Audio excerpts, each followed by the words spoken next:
So I think we can probably get started. Yeah? Go ahead and get started with the cocktail. With the cocktail, we're going to start with a classic margarita. We are using Double tequila today. It's a really, really nice tequila. It was we got a bottle as a gift from some friends, Nathan and Flavio, who now live in San Francisco. And was it your birthday present or my birthday present? I can't remember now. It was a birthday gift, though. Was it a birthday gift? Yeah, because we were in the apartment. Okay. During the construction. If it was to you or me, but it was to both of us. And it was real good. we both enjoyed it, whether it was given to me or given to him, and it was really good. So we've continued to purchase this tequila since. It's just a really smooth, delicious tequila. Chrissy pees on, and Berta said now the ice thing is a planter. Yes. So some of you may never even notice this, but in the middle of our kitchen counter is a sink, is a rectangle sink. My idea. Yes, Mark. When we were designing the kitchen and designing everything in the house, Mark sent me It was a BuzzFeed. A BuzzFeed. Yeah. You were like, "Can we do this?" And I'm like, "Yeah, we could do that." So it's a rectangle sink in the middle of the counter, and it's really there to and it has a drain and everything. It's really there to ice down like champagne or white wine, or if you have kids, you can put Gatorade in there, stuff like that. And when you're not icing down champagne and stuff, you can put plants in it and things like that. So it's a lot of fun. We've enjoyed it. It's great for parties. And then also we haven't done this one yet, but you can fill it with like shaved ice, and we can do it like a raw bar in the middle of our little counter. So that'd be awesome. I'm excited to do that sometime. But right now, yes, a big old planter. And I forgot to remind you about ice. You did forget to remind me about ice. I did. But that's okay. I'm going to fill up a couple of glasses with some ice. Berta said Joe is also listening, but no dad jokes tonight. He's been cut off. He's been cut off from the dad jokes.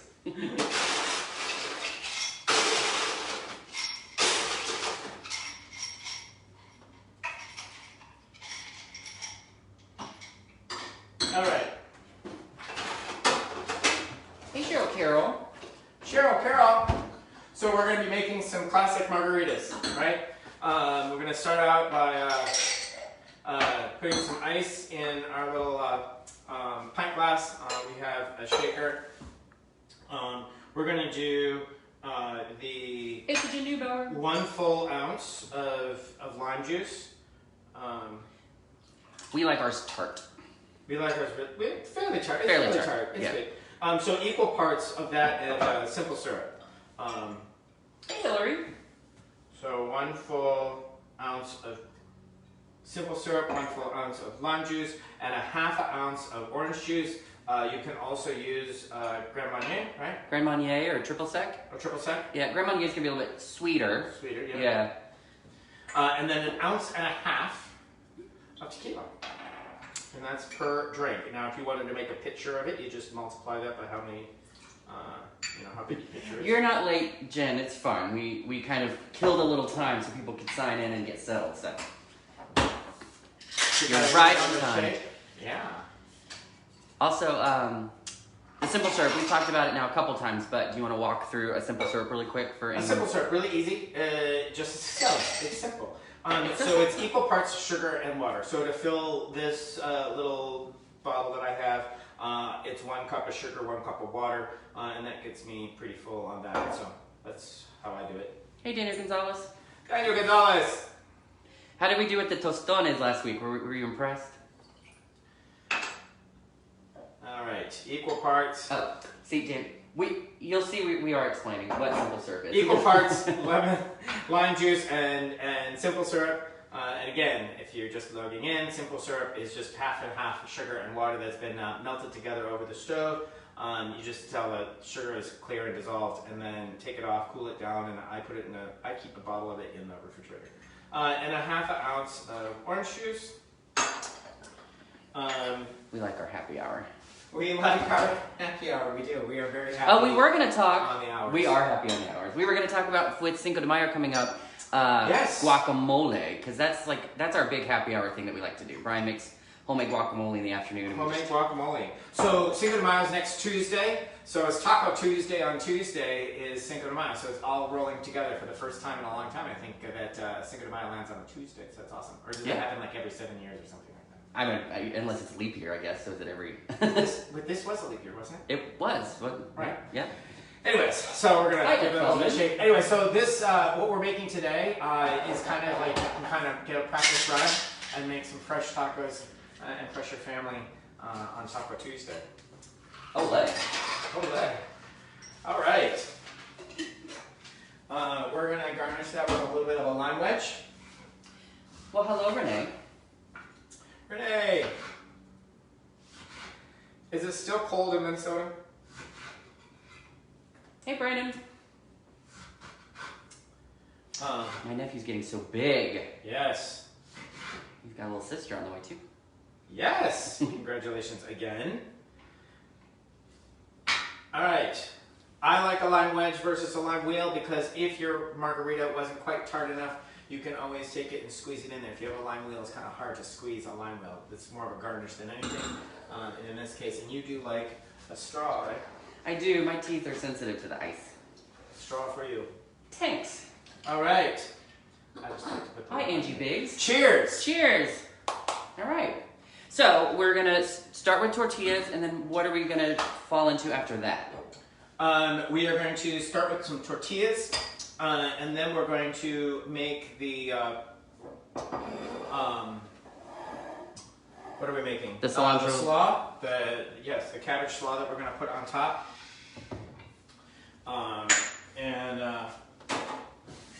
Then we're going to make some crema. And then we're going to make the tempura batter to batter our fish. Fry those up. And assemble some tacos. So we did a little FaceTime happy hour with Carolyn Cooper and Dave Boodle yesterday, and one of the things that Carolyn mentioned that we're going to remember moving forward is when we list the ingredients, we'll also list the pots and pans that Brian will be using. So yep. So today, to fry to do the tempura, if you have a deep fryer, feel free to use one. I do not own a deep fryer. I don't deep fry that many things.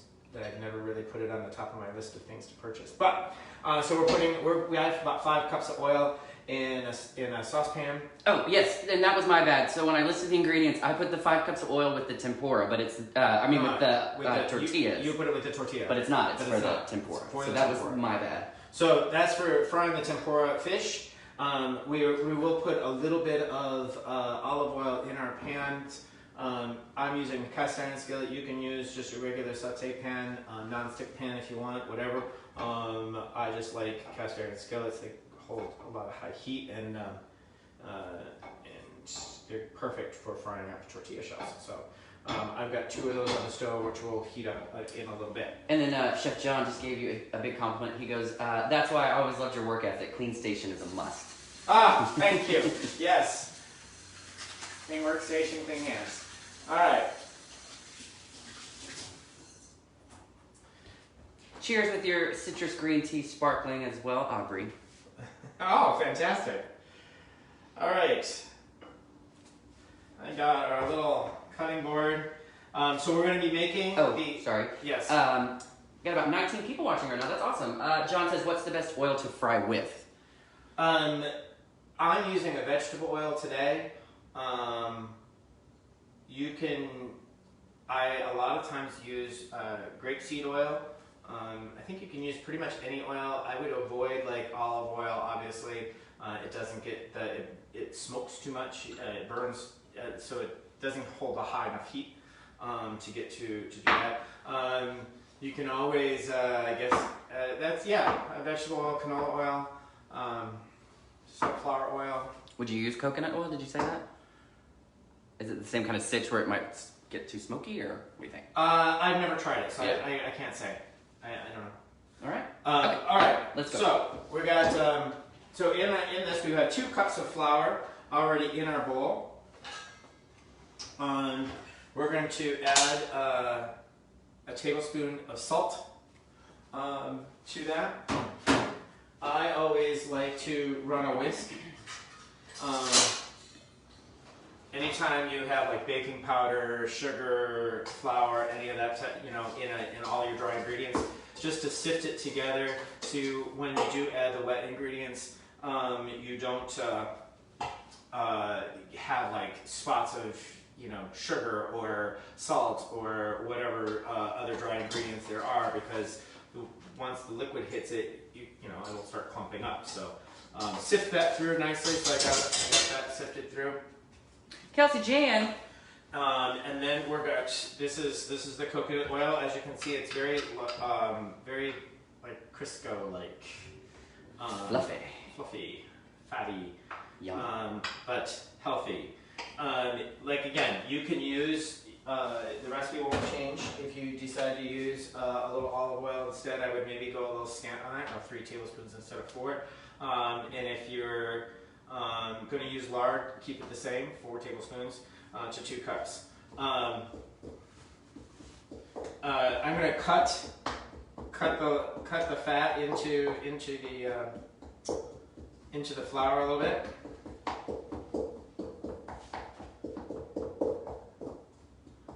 Doesn't have to be chopped up like a little bit like doing like a pie crust or something, but you don't have to cut it in near as much because it is softer and so forth. And we're not using cold butter or anything, so it will incorporate once we start kneading it. Dave, did Carolyn decide to make tortillas? Oh, fantastic! I have a couple of things of flour for the board for later, or for the kneading part, and then again for later. All right, so then we're using some warm water, about 3/4 of a cup.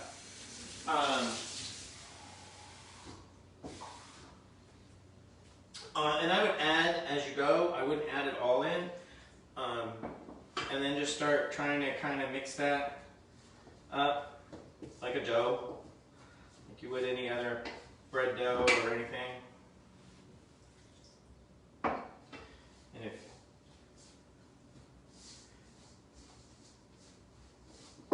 She's trying. Yay! who? Carolyn. Oh, fantastic. She wasn't gonna make them from scratch, but Carolyn, I'm glad you've decided to make them from scratch. You're gonna be super impressed. You will be so happy you did. All right, so I'm gonna take my ring off. I know. And we're gonna put a little bit of flour on our board.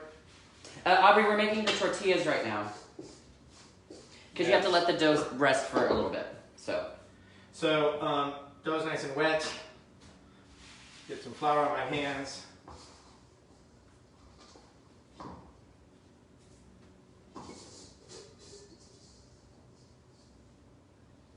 All right, set the bowl aside.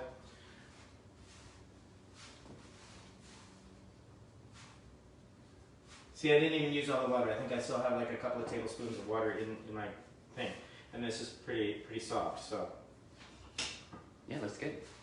yeah.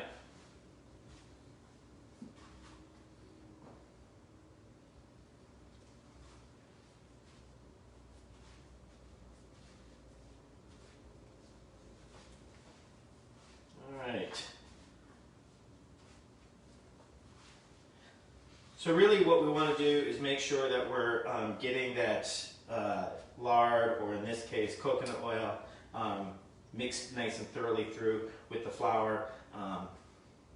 We did not heat the coconut oil, Aubrey, it's just room temperature. Room temperature. Yep.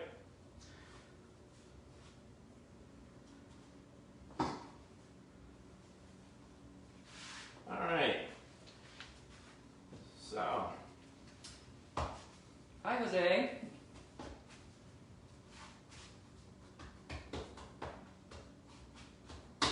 There, that looks nice.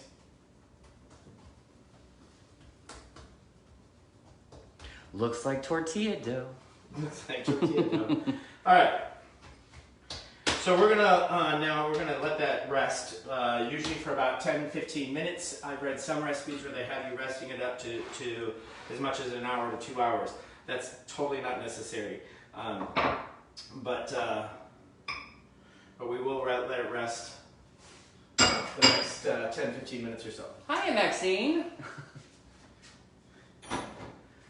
All right. My Grandma Hoke's sister. Oh yeah? Yeah. Hi. All right, we're gonna set that aside. Wash my hands. I know that's right, Jen. She said that tortilla dough.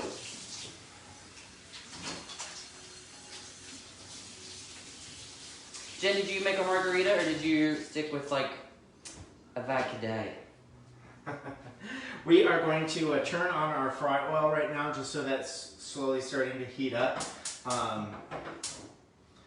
I'm turning it just below medium right now because I don't want it to get too hot. We'll turn that up a little bit further later to get that started. Alright, what's next? We've got slaw, right? We're on to the slaw. Fantastic. Alright, for the slaw, we have about 3 to 4 cups of red cabbage, which is going to be about 1/4 of a cabbage. You can make it a little bit more, a little less. I found that this recipe is a little heavy for making 8 tortillas, but any leftover slaw that you have, it's definitely a fun slaw that can easily be used in any kind of Asian dish as well as a Mexican dish. It has a lot of elements similar. I would just add a little Sriracha to it to make it a little spicier, and then you could put it into some rice paper wraps, and fry them up and have little spring rolls. You could do all sorts of things. You can also put it over like a char siu pork roast, which is awesome, and it goes really well with that. So if you have leftover, which you're going to probably have, it's great. It's just a great little condiment to have. So we're going to. I have my quarter. I'm just getting rid of that the white vein stock, stem, whatever, and then we're going to cut this as thin as we possibly can, which is not going to be easy for some of you. I understand that. The key obviously is going to be make sure you have a nice sharp knife. If you want to use any kind of mandolin or a slicer, you can do that too. Be more even.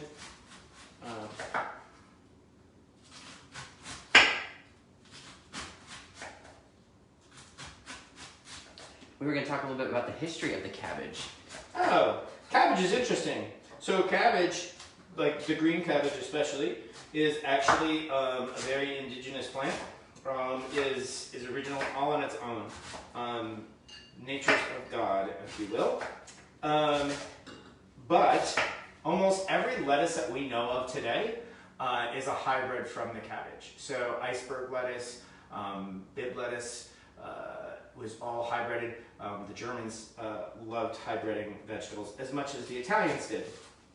Just like tomatoes, for example. All the tomatoes that we know today, in Italy they know them as the pomodoro, which means the golden sun, right? Yep. Because the heirloom tomato that you see that has that orange and yellow and all sorts of sunlight quality colors is the original tomato that came from America. There were no tomatoes in Europe until America was discovered. Kind of hard to think about that. But that's true. And the Italians are the ones that hybrided all the different kinds of varieties of tomatoes that we see today. But the Germans loved their cabbage and loved to play with it and create all sorts of different kinds of lettuce from that. Hi, Billy Taylor. So we got our cabbage in there, and if you can use, you could have gotten like the pre-shred cabbage package or whatever, coleslaw package. I think that'll have carrots in it too and stuff, which is fine. And then we're going to do a nice coarse chop on some cilantro.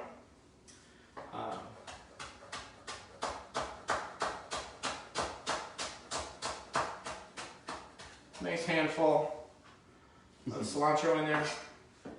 Not super fine. You want a nice texture of the cilantro in there. We're going to, we'll chop up our green onion. Some recipes call for the white part of the onion. Some recipes call for the green part. This one's calling for the green part. We're gonna clean off our ends.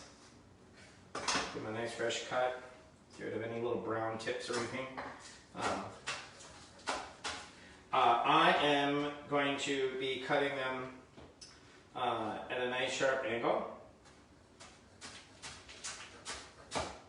because I want long shreds to kind of go with the cabbage. It's also known as cutting on the bias, if you will. Hi, Heather Trick. Hi, Julie Wayne Harshfield. All right.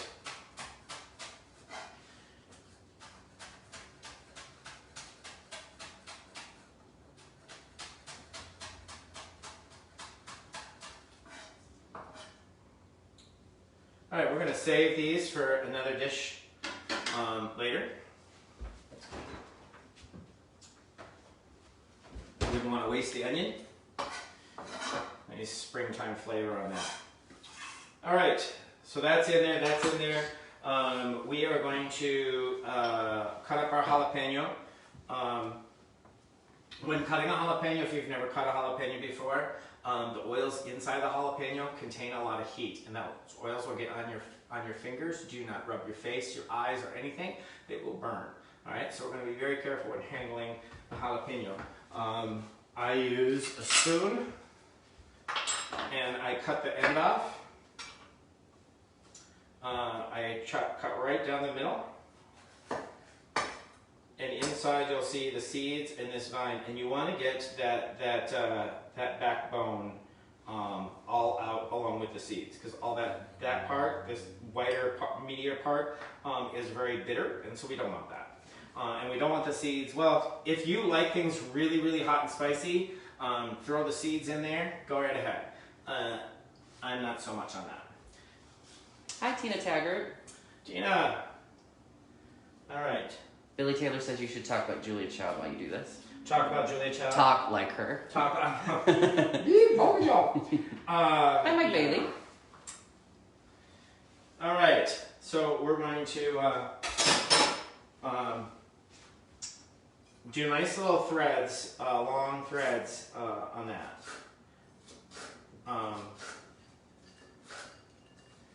And thin as small as you can. The reason why you want to do that is because you don't have a lot of jalapeno going in there for the amount of slaw you have. And so you want that flavor to be nice and mixed throughout, right? So if you have large chunks, you're going to have a bite with one piece of jalapeno in it, and then you're going to have several bites that don't, right? And you want to make sure that you have a little bit of heat throughout the whole dish. To do that, you have nice small little pieces that'll be incorporated throughout the whole slaw. So nice long thin threads. And then we're going to dice that up. Okay.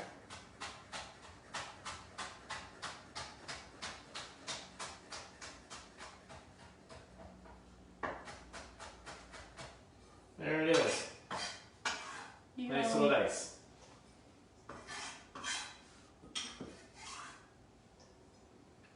All right.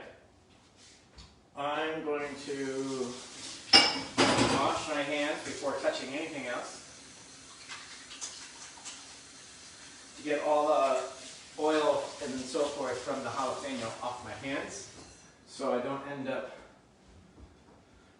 burning my eyes or something. How's the oil looking? Are you okay? Oh yeah, that's not. It's just on like medium to medium well. All right, so now we've got in here we have what do we have in here? We have half a cup of Greek yogurt. We have some cumin. Right. We're going to put a little pinch of cumin, some salt, some pepper.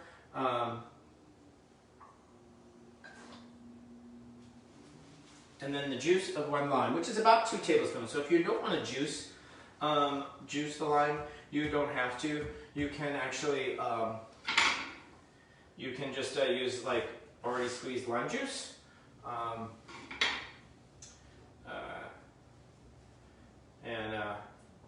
and I would use about 2 tablespoons. Yes, because they say there's usually about 2 tablespoons in a lime. Yeah. All right. Cheryl wouldn't mind a knife tutorial. She goes, I don't even know what each of the knives in my cutting block is for. Throw them all away except for your French knife. If you have this, I don't even know what I can't remember what it's called. It's like a Japanese shaped knife. I've learned I really appreciate this knife. It's more of a chopping knife versus the French knife. It's in the sink, isn't it? Oh, there it is. Sorry. The French knife you rock, so which is why it's shaped the way it is when you're cutting. Whereas with the Japanese style knife, you do a little bit more of a chop to it. A nice paring knife, of course, and then I also added to mine. It's called a bird's beak, where the blade is on an inside curve, because then you just drag. So like if you're cutting like little julienne something, you can just drag the knife, and it makes it really easy to do. So. Billy Taylor is envious of our kitchen. He says, my galley kitchen annoys me. Only thing I dislike about my house. Well, if a tree falls on your house, then you can create the kitchen of your dreams. Yes. So what you are looking at was once a galley kitchen. There was many walls in this house that we took out. We took out that bitch of a barren wall. Put a window where a window ought to go. Thank you. Hey, Eli. Mommy hears. Anyway, yes. So we took a lot of walls out. This was a very small kitchen. The wall used to come right across here. So this was the kitchen right here. And then the stove used to be in that corner there. The refrigerator was over there. The oven and the stove was all one unit over there. And there was just like a little kitchen cabinet here, and a little countertop. That was the whole kitchen at one point. Unfortunately, hey, Miriam. About 2 years ago, a tree fell on our house. We had to take the second floor off, and then we got it all the way down to the basement. So it was 1.5 years of construction to redo this house. So we're going to just kind of blend that together. Oh, look at that, I forgot to put the garlic clove in. We still can do that. See, even I forget things. That's what happens when I'm not paying attention to the recipe I wrote down. Alright, so when your husband keeps you talking. Husband keeps me talking, yes. Mara, thank you for the blueberry preserves this morning. That was really sweet. Yes. Mara, our neighbor, she's been a very wonderful person. She's been very kind to us. She painted a beautiful painting of our house, a little watercolor. Hanging in our office Hanging now. in our office right now, yeah. She also gave me this little, it's made out of olive wood, a little wooden bowl that I keep my garlic in. Alright, so take the skin off the garlic. Sometimes this is easier than others. We're going to give that a nice little minced chop. Now this is where I dropped the ball, and it's still sitting in our fridge because you refused. I bought minced garlic, and you were like, what did you do? So, you I shouldn't be such a food snob, but minced garlic is sitting in all sorts of acids and things like that to keep it fresh and what have you. And so I just call it cancer in a jar because I don't like pre-processed items, but that's just me. So I like it. There's nothing like a good fresh chopped garlic. Nice and fine chop, oh man, look at that. And then we're going to toss in our sauce that we made. How are we doing on time? I think we're okay, because after this then we'll start rolling out the dough, right? So yeah, we're good. How's everybody else doing that's cooking with us? Are you guys in a good place? Billy has a neighbor that mows his yard in his underwear. Awesome. Fantastic. I don't know what to even say about that. that curb appeal? What do we call it? I don't even know. All right, we're gonna get our hands dirty. We're gonna go ahead and toss up the slaw. Mix that up really good so that all of our different little ingredients get incorporated throughout. I love the smell of cilantro and lime. And, when we did the slaw on Sunday, it's so good.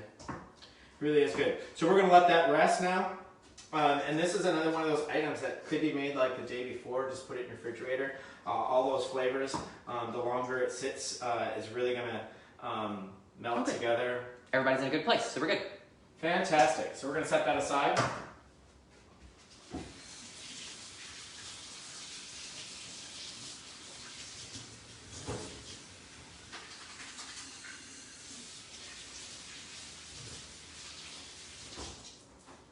All right. We're done with that board. Carolyn, did you make margaritas or are you having white wine? And Cheryl, what's your beverage du jour this evening?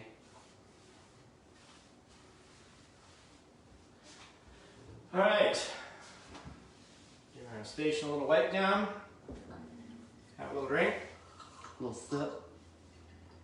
Don't want to get parched while we're doing this, right? So we've turned on our oil. We're going to actually turn that up a little bit. I had it about medium to medium low. We're going to turn it up to medium, and we're also going to go ahead and now turn on. I have two little cast iron pans. If you're using only one, that's fine too. Another thing you can do is if you have one of those electric flat skillets, you could do this on those as well. It'd be perfect for that. So we're going to turn these both on medium. And then right now we're going to quickly make the crema. This will not take long at all. Would you like me to preheat the oven? Oh, yes, we can preheat the oven as well. I'm preheating the oven not because we're really baking anything, but just because once we make the tortillas, we really want those warm, keep them warm, while we fry the fish and assemble fry our fish and so forth. So everything gets assembled nice and hot, right? So we're putting this on the lowest temperature possible. My oven goes down to 175. Some ovens I think are 150, some are 200. But whatever your lowest temperature is, we're just trying to keep the tortillas, once we fry them, we're going to try to keep them warm. So we're going to go ahead and set that on. So we've got our burners turning on so that the pans start warm up nicely. Our oil for frying the tempura is on medium as well, right? Okay. Now, onto the crema. Really easy. This is a half a cup of sour cream, a third cup of mayonnaise. Again, one juice of lime, which we're using 2 tablespoons of lime juice. The sour cream, mayonnaise, and then it's a teaspoon of garlic powder,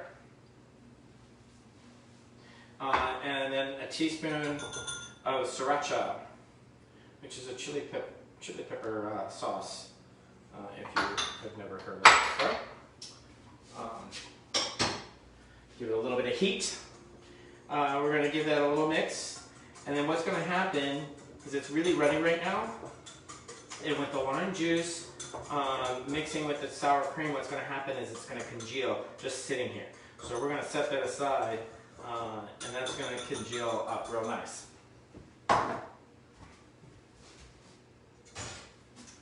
Fantastic.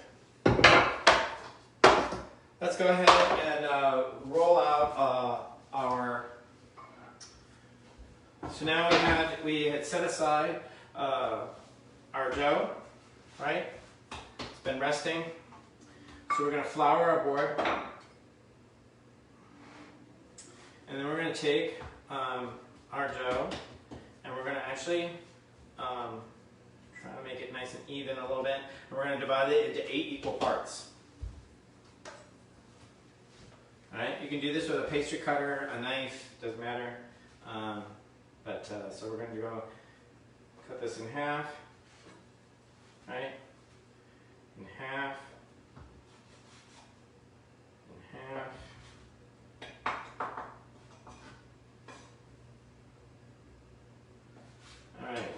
equal as we can, right? And what we're going to do to make nice round tortillas, we want to start with a round shape, right? So we're going to roll these all into little balls. Look at that, nice round ball. Nice round ball. Again, when you do make these, you'll find A, how easy they really are to make, but B, they're so good. They turned out really good on Sunday. Yeah. All right. So we got our 8 evenly round balls. And now we're going to roll them out, right? You can use a full-size rolling pin. I find this is it's a different. I use this instead, and just because I can control it easier for me. Hi, Diana. Anyway, so we're going to start by pressing it down and starting a nice round circle, right? And then we're going to roll, turn it, roll.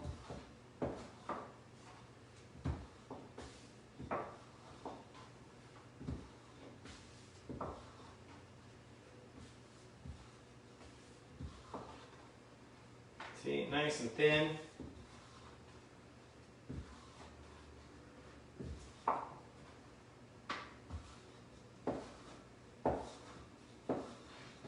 Alright, we got our nice little round tortilla.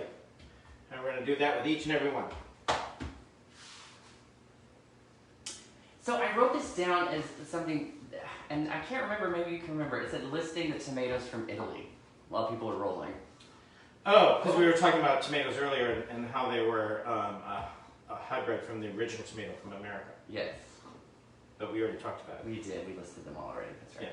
Yeah. I didn't scratch that off my list. That's okay. Alright. And they don't have to be perfectly round. Look at that. It's not quite round. A little off. That way you know they're made from scratch, right? There is such a thing as a press.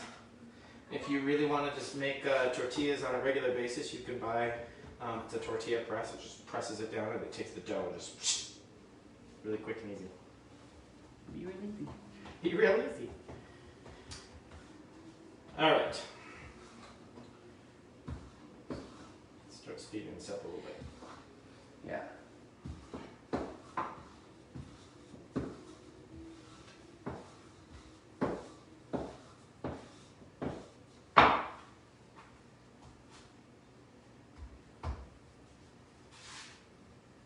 So Brenda said, if Italy didn't have tomatoes, what were their sauces then? Oh, yeah, very good question. You wouldn't know. So everything was an oil base. A lot of things, stock bases, oil base, herbs, mushrooms, cream. If you're especially from the north.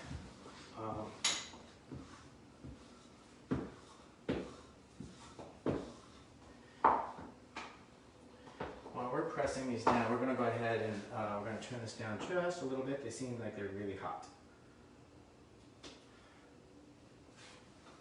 And we'll start frying here in a second.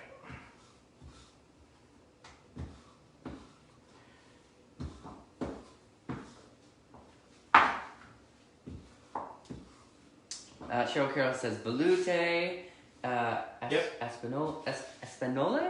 Espanol sauce. So Espanol. yes, Espanol, so those are the 5 mother sauces. Those are part of the 5 mother sauces of France. So Italians really kind of rejected a lot of the French sauces because they didn't like it.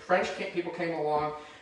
They created recipes for every different countries as they rolled in. Recipes didn't exist.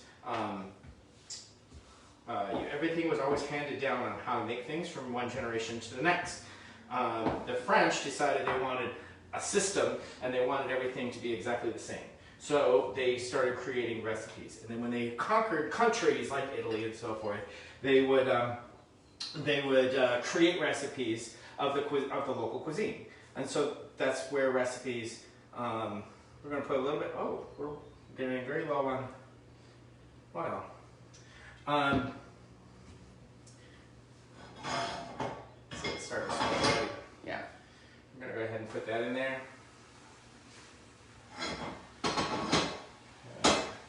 Nice.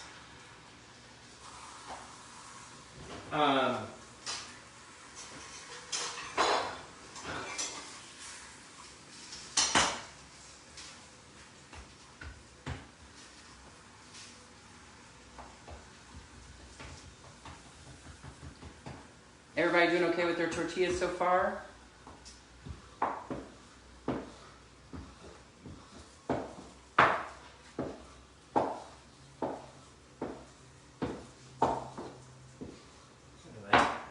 Yes, Mara. Brian just added just a tiny bit of olive oil to the pan.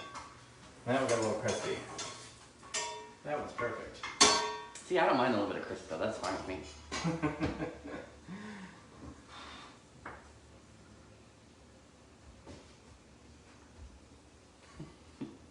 Cheryl Carroll says, "I love this man's knowledge." Hashtag super crush. Oh.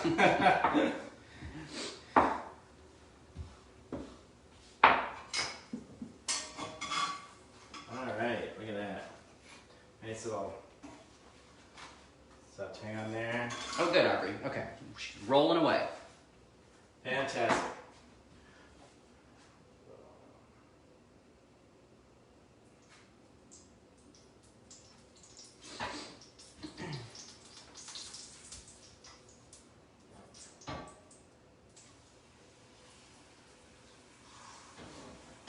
Oh, that's okay, Mara. What? When it posts, you can go back and... She missed the beginning when we talked about making the dough. Oh. It's super easy. Yes.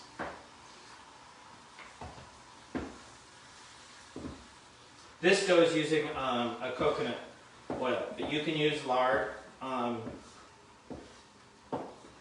just regular oil. If you use regular oil, they'll come out a little thinner. Hi, Malia. How's Richmond? Hey, Joey. All right.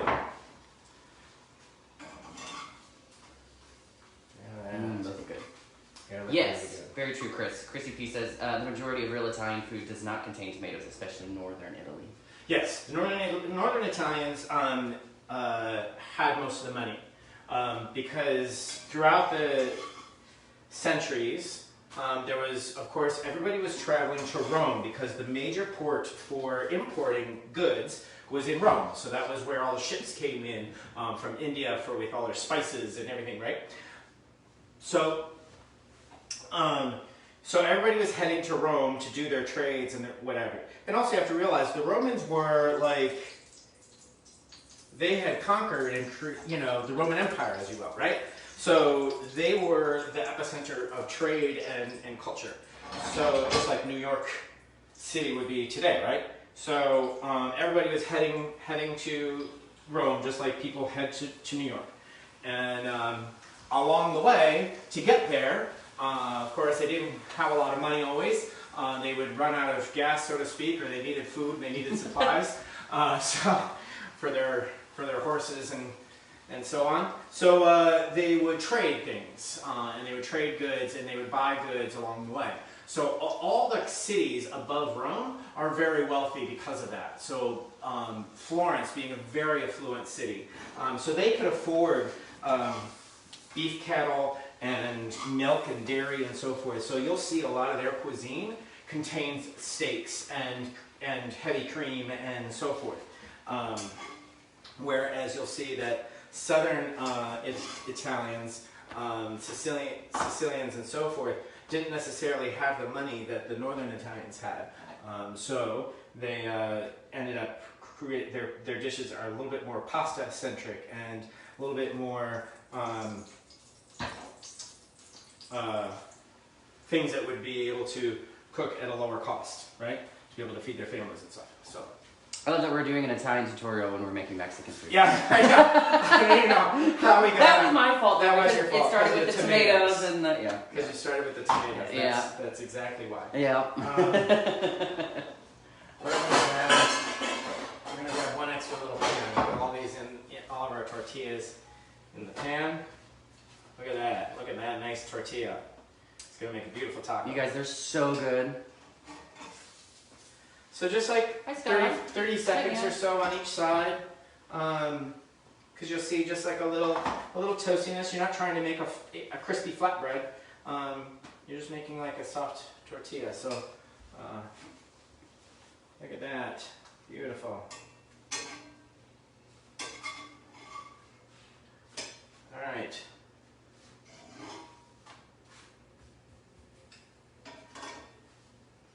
So there it is. We're going to pop that in the oven. Keep those warm. 175 I have that on. Turn off our stove. Our oil here still doing good? Our oil here is looking really good. We're probably ready to fry here pretty soon. So let's get our tempura batter and everything made. Where's your sombrero? It's in the office, Chris. Yeah, sombrero. Yeah, you're right. All right, let's wash our hands real quick.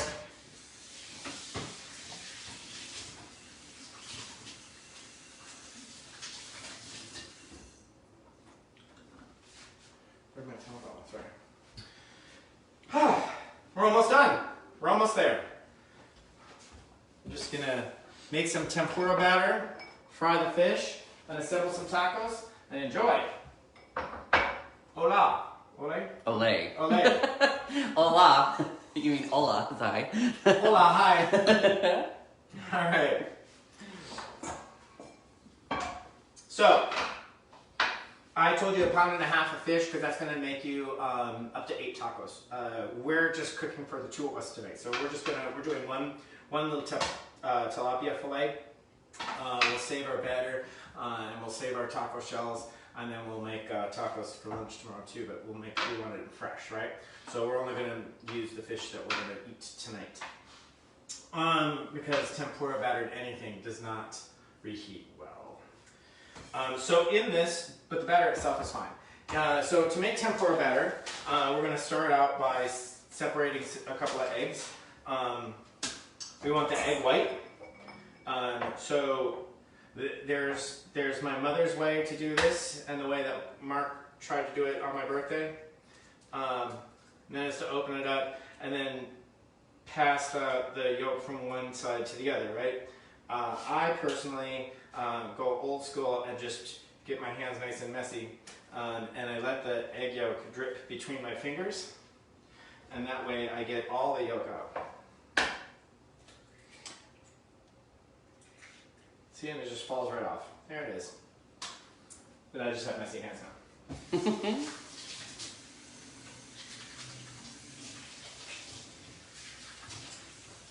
So Julie Wayne Harshfield says, tempura is Japanese, right? So it's a multicultural night? So this is a Baja recipe. So this would be southern Baja, California, which is between Mexico and California. Actually, part of Baja is in Mexico. So anyways, there's Baja, Mexico, Baja, California, right? Mm-hmm. It's right there. So this is a Baja recipe. So yes, there is an Asian influence because of a lot of Chinese and Japanese trade to that part of Mexico and California. Hey, Janice. Yes. So in that case, yes, it's multicultural. We're going to give our egg whites a little whisk. You can use a natural batter. And a lot of fish tacos have no batter at all. You can just do like a cooked one. I'm going to turn this down just a little bit. All right.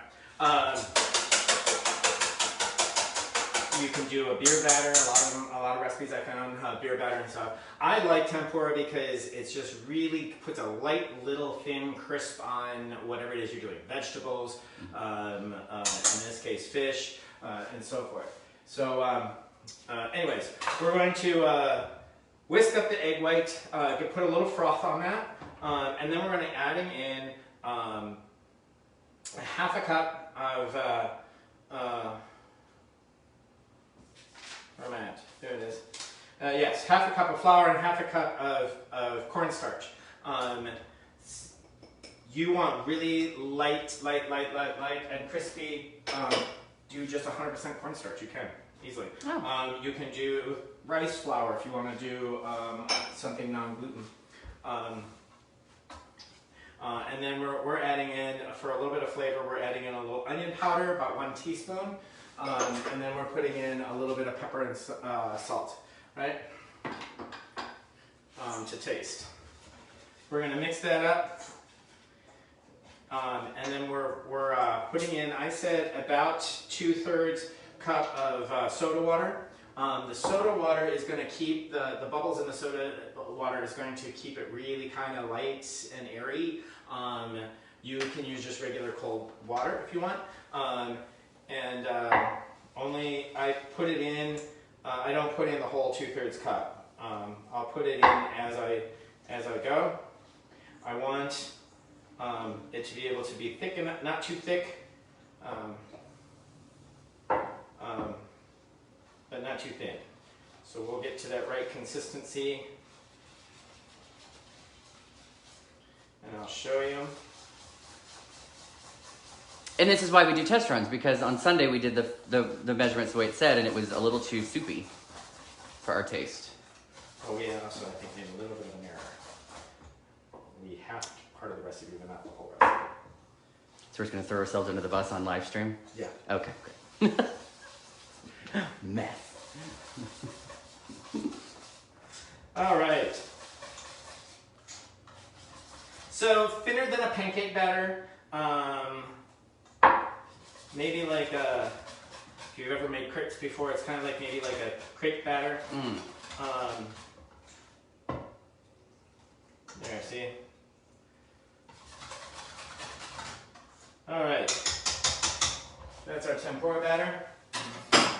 We're going to take our fish and cut it into what we would want in our tacos, right? So we want like thin little pieces of fish. So I'm going to cut it down this way, and then... So you took the fillet and just cut it right in half? Right I cut it right down the, yep, and then I'm going to cut it again down the center of the fillet.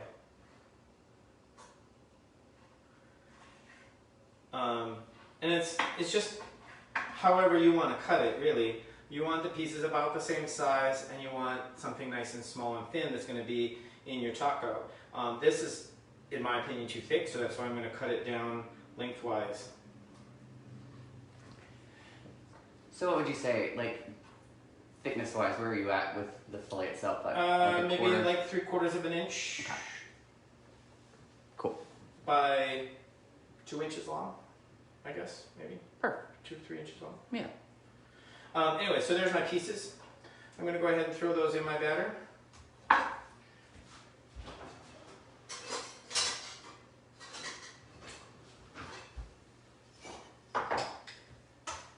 Get them nice and coated.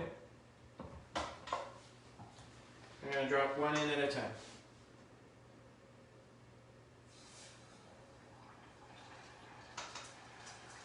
Oh, you didn't do the popcorn test. I guess you don't need to. Oh, no, it was done. It's good. So what Mark is referring to is, I was taught one time to find out if your oil is hot enough, put a piece of popcorn in it, and once it pops, it's at the right temperature. And then, how long are you going to let them fry for? Until a light golden brown. Perfect. That's the other purpose for having them nice and thin, is because they'll cook through pretty thoroughly. How's everybody doing? Everybody in a good place? That's cooking with us?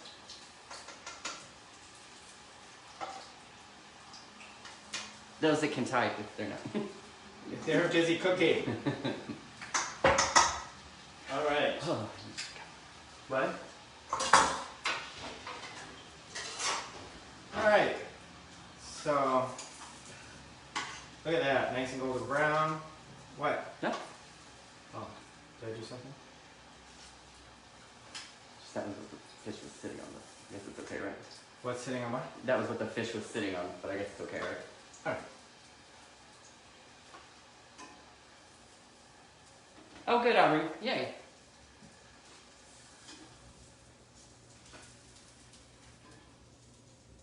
Yeah, once they start going, they really don't take long at all, do they? No, they don't take long. All right, there's our tempura fish. Oh, Mara, I'm sorry. She said her back is out, but she's enjoying the show. I'm so sorry. Oh, that's fine. All right, we have our slaw. We have our fish. We have our crema. Oh, good, Billy. And we have some nice fresh tortillas. Let's do some assembly.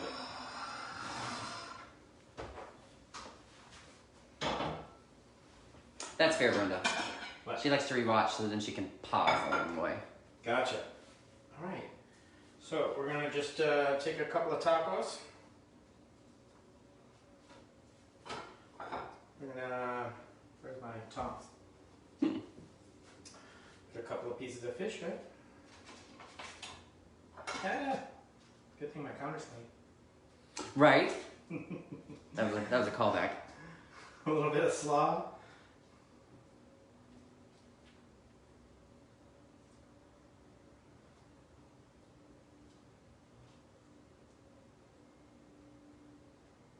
Nice. Yum.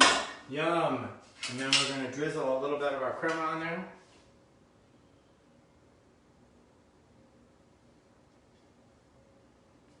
Oh my gosh, Brenda, it's so good. When we did them on Sunday, these are so tasty.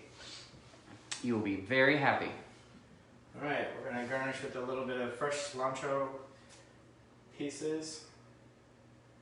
Yeah, look at that. And a lime wedge. And there it is. Our fish tacos tempura with the cilantro lime slaw and the crema. All right, enjoy. I love it. I think we had some suggestions. We did. Right, and we decided that next stop we are going to do. What are we doing? We're gonna go to Greece. Greece. Yeah. Yes. We're gonna do a little Greek food, I think. Yes. So next stop, the Isles of Greece, and we'll have fun. All right. If you chimed in halfway through and you want to start over from the beginning, you can. We will be posting this in its entirety on our YouTube channel, Making Food Fun. So please hit us up on YouTube. Hit subscribe. And, hit subscribe if you haven't yet done so. Follow us on our Twitter and Instagram account. Our Instagram account also Making Food Fun. All the way across. Yeah, and follow us on that as well. Thank you. Oh no, Nancy had a Last club soda. questions. Yeah, Nancy and then had a club soda explosion. Oh no! Regular water's fine. Mara says, what else do you serve with the tacos? You could do like black beans and rice. Oh like, yeah, you know, some rice, absolutely. black beans, yeah. And Billy says, oh my god, yum. So yay, so Fantastic. Enjoy. take pictures if you make the food for us, please, and send them to us. All right? Yes. Gracias.